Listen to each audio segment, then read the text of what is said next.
ಇವತ್ತು ನಾನು 2ನೇ ತಾರೀಕು ಹೆಸರುಘಟ್ಟದ ರಂಗಮಂದಿರದಲ್ಲಿ ನಾನು ಸೇರ್ಪಡೆ ಕಾರ್ಯಕ್ರಮದಲ್ಲಿ ಸೇರ್ಪಡೆ ಆದೆ. ಒಂದು 106 ಜನ ನನ್ನ ಹಿಂದೆಗಡೆ ಯುವಕರನ್ನ ಕರ್ಕೊಂಬಂದು ಸೇರ್ಪಡೆ ಆದೆ. ಯಾಕೆ ಸೇರ್ಪಡೆ ಆದೆ ಅನ್ನೋದೊಂದು ಪ್ರಶ್ನೆ ಆಗಿದೆ ಎಲ್ಲರಿಗೂ.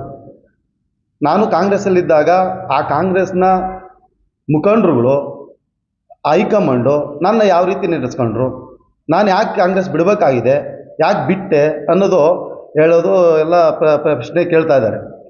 ಯಾಕೆ ಬಿಟ್ಟೆ ಅಂತಂದರೆ, ನಾನು ಹಿಂದೆ ತಾಲೂಕ್ ಪಂಚಾಯಿತಿ ಎಲೆಕ್ಷನ್ನು ಮತ್ತು ಜಿಲ್ಲಾ ಪಂಚಾಯಿತಿ ನಡೆದಾಗ ನಾನು ಲಕ್ಕಣ್ಣವ್ರ ಮಿಸ್ಸಸ್ ಜೊತೆಯಲ್ಲಿ ನಾನು ಕೇಳಿದೆ, ಏನಕ್ಕೆ ತಾಲೂಕ್ ಪಂಚಾಯಿತಿ ನಾನು ಕೊಡಿ ನಮ್ಮ ಮಿಸ್ಸಸ್ಗೆ, ನಾನು ಗೆದ್ಕೊಂಬರ್ತೀನಿ ಅಂತ ಕೇಳಿದೆ.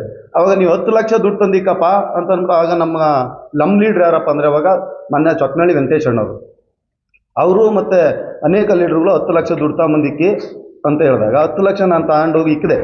ಆದರೂ ಕೂಡ ನನ್ನ ಮನಸ್ಸನ್ನ ಕೆಲವು ಲೀಡ್ರುಗಳು ಡೈವರ್ಟ್ ಮಾಡಿ ಮತ್ತೆ ನಾನು ಕಾಂಗ್ರೆಸ್ಗೆ ಹೆಲ್ಪ್ ಮಾಡೋಕ್ಕೆ ಮಾಡಿ ನಾನು 36 ಹಳ್ಳಿ ಜಿಲ್ಲಾ ಪಂಚಾಯಿತಿ ಮತ್ತು ತಾಲೂಕು ಪಂಚಾಯಿತಿ ಎರಡೂ ಸೇರಿ 36 ಹಳ್ಳಿಗೆ ನಾನು ನನ್ನ ತನುಮನದಿಂದ ನಾನು ಹೋರಾಟ ಮಾಡಿದೆ. ಅದು ಯಾರಿಗೆ? ನಮ್ಮ ಕಾಕಳ್ಳ ಅಕ್ಕಪ್ಪಣ್ಣವ್ರಿಗೆ ಮತ್ತು ನಮ್ಮ ಸಿಸ್ಟರ್ ನಿಂತಿದ್ರು ಮಾಲಾ ಅಂತ, ಅವ್ರಿಗೆ. ಇವರೆಲ್ಲಿದ್ರು? ಕೋಗಲ್ ವೆಂಕಟೇಶ್ ಅಣ್ಣವರು ಅವ್ರ ಅಕ್ಕ ನಿಂತಿದ್ರಲ್ಲ, ಅವ್ರ ಮಾವರ ಪರವಾಗಿ ಅವರೆಲ್ಲಿ ನಿಂತಿದ್ರು? ಅವಾಗ ಈ ಗಟ್ಟಿ ಈ ತೊಳ್ಳು ಅವ್ರಿಗೆ ಅವಕಾಶ ಇರಲಿಲ್ವಾ? ಈ ತೊಳ್ಳು ಕೆಲಸ ಮಾಡಿಲ್ವ ಅವತ್ತು? ಆದರೂ ಕೂಡ ಅವ್ರು ಸೋತರು. ಆದರೂ ನಮ್ಮ ರಿಲೇಷನ್ ಆದಂಥ ನಮ್ಮ ವೆಂಕಟೇಶ್ ಅಣ್ಣವ್ರ ಮಿಸ್ಸಸ್ ಅವರು ಗೆದ್ದರು. ನಾವು ನಮ್ಮ ರಿಲೇಷನ್ ಬಿಟ್ಟು ಲಕ್ಕಣ್ಣವ್ರ ಜೊತೆ ಯಾಕೆ ಕೆಲಸ ಮಾಡಿದ್ವಿ? ಪಾರ್ಟಿ ನಿಷ್ಠೆಯಿಂದ. ಅವತ್ತು ನಾವು ಪಾರ್ಟಿ ಒಳಗಿದ್ದಾಗ ನಾವು ಗಟ್ಟಿ, ಇವಾಗ ತೊಳ್ಳ. ಮೊನ್ನೆ ಅದ್ದೇ ಮಂಜುನಾಥ್ ಅವ್ರಿಗೆ ಮಾತೇಳಿರೋದು. ಅದ್ದೇ ಮಂಜುನಾಥ್ ಅವ್ರ ಜೊತೆಗೆ ಒಂದು ಜನಸ್ಪಂದನ ಅಂತ ಒಂದು ಕಾರ್ಯಕ್ರಮ ಮಾಡ್ತಾಯಿದ್ರು ಮೊನ್ನೆ. ಆಗ ಫಸ್ಟು ನಮ್ಮ ಮಾರ್ಸನದಲ್ಲೇ ನಡೆದಿತ್ತು. ಅದರಲ್ಲಿ ಯಾಕೆ ಈ ತೊಳ್ಳನ್ನು ಕರೆದಿದ್ರು? ಅವರಿಂದ 10-20 ಜನ ಬಂದಿರಲಿಲ್ಲ. ಮಾರ್ಸನ 40 ಜನ ಸೇರಿಸಿದ್ವಿ ನಾನು ನಮ್ಮ ಬ್ರದರು. ಸೇರಿಸಿ ಅವತ್ತು ಈ ತೊಳ್ಳೆ ತಾನೇ ಫಸ್ಟ್ ಪ್ರಥಮ ಬಾರಿಗೆ ಯಾಕೆ ನನಗೆ ಮೈ ಕೊಟ್ಟಿದ್ರು, ಮತ್ತೆ ಮಾತಾಡಪ್ಪ ನೀನು, ಸ್ವಾಗತ ಭಾಷಣ ಮಾಡು, ಇನ್ನೊಂದು ಮಾಡು ಅಂತ. ಇವತ್ತು ನಾವು ತೊಳ್ಳಾಗ್ಬಿಟ್ಟು ಮಂಜಣ್ಣವ್ರೆ ನಿಮಗೆ ಇರಲಿ, ರಾಜಕಾರಣದಲ್ಲಿ ಟೀಕೆ ಪ್ರಹಾರ ಮಾಡೋದಿದೆ, ಆದರೆ ನಾವು ಕೂಡ ನಿಮ್ಮ ಜೊತೆಗಿದ್ದವರು. ಹಾಗಾಗಿ ತೊಳ್ಳು ಕೊಳ್ಳೋನ್ನ ಮಾತು ಬಿಡಿ. ಈ ತೊಳ್ಳು ಏನು ಕೆಲಸ ಮಾಡ್ಬೇಕಂತ ಮುಂದಿನ ದಿವಸದಲ್ಲಿ ಈ ತೊಳ್ಳು ಉತ್ತರ ಕೊಡ್ತದೆ. ದಯವಿಟ್ಟು ಎಲ್ಲರೂ ಕಾದು ನೋಡಿ. ಹಾಗಾದ್ರೆ ಮಂಜುನಾಥ್ ಅವ್ರ ಅವಕಾಶವಾದಿನ? ಹೌದು, ಸೈನ್ಯನ ಅವಕಾಶವಾದಿನಿಲ್ಲ. ಒಬ್ಬ ನಿಷ್ಠಾವಂತ ಕಾರ್ಯಕರ್ತನ ಕಳ್ಕೊಂಡಾಗ ಅವ್ರು ಕೇಳ್ಬೋದಾಗಿತ್ತು, ಯಾಕಪ್ಪ ಪಿಳ್ಳಿ ನೀನು ನಮ್ಮ ಪಾರ್ಟಿ ಬಿಟ್ಟು ಹೋಗ್ತಾ ಇದೆಯಾ, ನನ್ನ ಜೊತೆಗಿರ್ಬಾ, ನಾನು ನಿಮ್ಮ ನಾಯಕನಾಗಿ ಬಂದಿದ್ದೀನಿ, ನಾನು ಪತ್ರಿಕಾ ಧರ್ಮದಲ್ಲಿದ್ದೆ, ಇವಾಗ ನಾನು ರಾಜಕಾರಣಕ್ಕೆ ಸಕ್ರಿಯವಾಗಿ ಪಾಲ್ಗೊಂಡಿದ್ದೀನಿ, ನಿನ್ನ ಜೊತೆ ನಾನಿರ್ತೀನಿ ಬಾಪ ಅಂತ ಒಂದು ಫೋನ್ ಮಾಡಿ ನಮ್ಗೆ ಕರೆಯೋದಾಗಿತ್ತಲ್ಲ, ಇಲ್ಲ ನಮ್ಮನ್ನು ಭೇಟಿಯಾಗಿ ಮಾತಾಡ್ಬೋದಾಗಿತ್ತಲ್ಲ. ನಾವು ಭಾಳ ನಿಕಟ ಸಂಪರ್ಕದಲ್ಲಿದ್ದವರು. ಇವತ್ತು ನಮ್ಮನ್ನ ಯಾಕೆ ತೇಜೋವಧೆ ಮಾಡ್ತಾ ಇದ್ದೀರಾ? ನಾವು ಯಾವುದೋ ಒಂದು ಪಾರ್ಟಿಗೆ ಹೋಗಿ ಭಾರತೀಯ ಜನತಾ ಪಾರ್ಟಿಯ ನಮ್ಮ SR ವಿಶ್ವನಾಥ್ ಅವರು ಭಾಳ ನಮ್ಮ ಕಾಲೋನಿಗಳಿಗಾಗಿರ್ಬೋದು, ಇಡೀ ನಮ್ಮ ಕ್ಷೇತ್ರದಲ್ಲಿ ಎಲ್ಲ ದಲಿತರಿಗೆ ಒಳ್ಳೆ ಕೆಲಸ ಮಾಡಿಕೊಡ್ತಾ ಇದ್ದಾರೆ. ಒಳ್ಳೆ ಕೆಲಸ ಆಗಿದೆ. ಇವತ್ತು ನಮ್ಮ ರಸ್ತೆಗಳು ಡಾಬಾರೀಕರಣ ನೋಡ್ಬಿಟ್ರೆ ನೀವು ನಮ್ಮ ಹಳ್ಳಿಗಳಲ್ಲಿ ಬಂದು ನಮ್ಮ ಕಾಲೋನಿಗಳಿಗೆ ನೋಡ್ರಿ, ಹಿಂದೆ ಹೆಂಗಿತ್ತು ಇವಾಗ ಹೆಂಗಿದೆ ಅಂತ.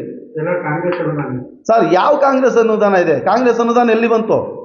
ಆಗಿತ್ತು ಯಾವಾಗ? BJP ಸರ್ಕಾರದ ಸಮ್ಮಿಶ್ರ ಸರ್ಕಾರ ಇದ್ದಾಗ ನಮ್ಮ ಜಾಸ್ತಿ ಅನುದಾನಗಳು ತಂದಿತ್ತು ನಮ್ಮ ಯಜಮಾನರು. ಅವಾಗ ಕೆಲಸ ಆಗಿರೋದು. ನಮ್ಮ ಹಾಸನದಲ್ಲಿ ಬನ್ನಿ, ಒಂದೇ ಯಾವುದನ್ನ ಒಂದು ಗುಂಡಿ ತೋರಿಸ್ಬಿಡಿ ನೋಡೋಣ. ಅಷ್ಟು ನಮ್ಮದು 60 ಅಡಿ ರೋಡ್ ಇದೆ. ಅಂಥ ದೊಡ್ಡ ರೋಡಿಗೆ ಅಷ್ಟಲ್ಲ ಇಲ್ಲಪ್ಪತ್ತಲ್ಲಿ ಅನುದಾನ ಅಂತ ನಾವು ವಿರೋಧ ಪಕ್ಷದಾಗಿದ್ವಿ. ಅವಾಗ ನಾವು ಕಾಂಗ್ರೆಸ್ನಲ್ಲಿದ್ವಿ. ಆದರೆ ಆ ರೋಡ್ ಮಾಡೋಕ್ಕೆ ಪಾಪ ನಮ್ಮ ನಾಯಕರುಗಳೆಲ್ಲ ಕೆಲವರು, ನಮ್ಮ ಚಲಪತಿ ಮೇಷ್ಟ್ರು ಮತ್ತು ನಮ್ಮ ಕೃಷ್ಣಪ್ಪನವರು, ಆಮೇಲೆ ನಮ್ಮ ವೆಂಕಟೇಶ್ ಅಣ್ಣವರು ಜಿಲ್ಲಾ ಪಂಚಾಯತಿ, ಇವರೆಲ್ಲ ಬಂದು ಏನೋ ಬಾಧೆ ಬಿದ್ದು ಯಜಮಾನ್ರ ಕೈ ಕಾಲು ಹಿಡಿದು ಹಾಕಿದ್ರು. ಅದೆಲ್ಲ ಅವರು ಎಷ್ಟು ಒಳ್ಳೆತನ ಕೆಲಸ ಮಾಡಿದ್ದಾರೆ ನಮ್ಮ ವಿಶ್ವನಾಥ್ ಸಾಹೇಬರು. ಯಾಕೆ ವಿಶ್ವನಾಥ್ ಸಾಹೇಬ್ರ ಬಗ್ಗೆ ಅವೇಳನ ಮಾತಾಡ್ತೀರಾ? ಈಗ ಹೋಗಿರೋರು ತುಂಬಾ ದಿನ ಇರಲ್ಲ, ಮತ್ತೆ ಕಾಂಗ್ರೆಸ್ಗೆ ಗರ್ವಾಪ್ತಿ ಆಗ್ತಾರೆ ಅಂತ. ಅದೆಲ್ಲ ಅವ್ರ ಭ್ರಮೆ. ಅವ್ರಿಗೆ ತಡ್ಕೊಳಕ್ಕಾಗ್ತಾ ಇಲ್ಲ.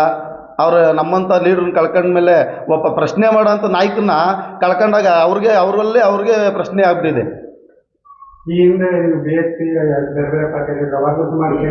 ಸರ್, ಇಲ್ಲ, ನಾನು ಪ್ರಥಮ ಬಾರಿಗೆ ನಾವು ಯಾವುದೋ ಒಂದು ಕಾರಣದಿಂದ ಮಾನ್ಯ ಮಾರ್ಸಂದ್ರ ಮುನಿಯಪ್ಪಾಜಿಯವರ ಜೊತೆಯಲ್ಲಿ ಹೋಗಿದ್ದು ನಿಜ. ಅದು ನಮ್ಮ ಎಲ್ಲ ನಾಯಕರುಗಳು ಹೋಗಿ ಸೇರ್ಕೊಂಡಿದ್ವಿ. ಕಾಂಗ್ರೆಸ್ನಾಗಿದ್ದವರು ಎಲ್ಲ ಹೋಗಿದ್ವಿ. ಅಲ್ಲೂ ಕೂಡ ನಾವು ಹೋರಾಟ ಮಾಡಿದ್ವಿ. ಯಾಕಂದರೆ ನಮ್ಮ ಊರಿನಲ್ಲಿ ಮಶಾಣ ಆಗಿರ್ಬೋದು, ಮತ್ತು ರಸ್ತೆಗಳಾಗಿರ್ಬೋದು, ಅವೆಲ್ಲ ನಮಗೆ ಸಮಸ್ಯೆಗಳಿದ್ವು. ಆಗ ನಾವು BSP ಸೇರ್ಪಡೆ ಆಗಿಲ್ಲ ಅಂತೇನಿಲ್ಲ. ಅಲ್ಲೂ ಕೂಡ ಜನಪರವಾಗಿ ಕೆಲಸನೇ ಮಾಡಿ ಬಂದಿದ್ದೀವಿ. ಆ ಪಾರ್ಟಿಗೂ ನಿಷ್ಠಾವಂತರಾಗಿ ಆ ಪಾರ್ಟಿಯಲ್ಲೂ ಕೆಲಸ ಮಾಡಿದ್ದೀವಿ ಸರ್ ನಾವು.